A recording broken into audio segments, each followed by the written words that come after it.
Good afternoon বন্ধুরা। দেখো এখানে এটা আমাদের কালকের ভিডিও। কালকে যখন আমি আমার স্কুল থেকে ফিরছিলাম, তারপরে লালিকে নিয়ে চলে গিয়েছিলাম লালির স্কুলে, অর্থাৎ ডিএভি স্কুলে। লালির তো 20 তারিখেই রেজাল্ট বেরিয়ে গিয়েছিল। আর প্রিন্সিপাল স্যারকে আমরা আগেই রিকোয়েস্ট করেছিলাম ক্লাস টিচার যেন ওকে রেজাল্টটা হোয়াটসঅ্যাপে পাঠিয়ে দেয়। সেই কথা মতো উনি আমাদের কথা রেখেছেন। আর লালির রেজাল্টটা আমরা 20 তারিখেই জানতে পেরে গেছিলাম।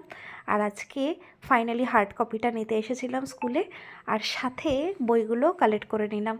দেখো বন্ধুরা, লালি ক্লাস 8-এর বই আগেই দেখে নিয়েছে পিহুর থেকে নিয়ে এসে বইগুলো কী কী।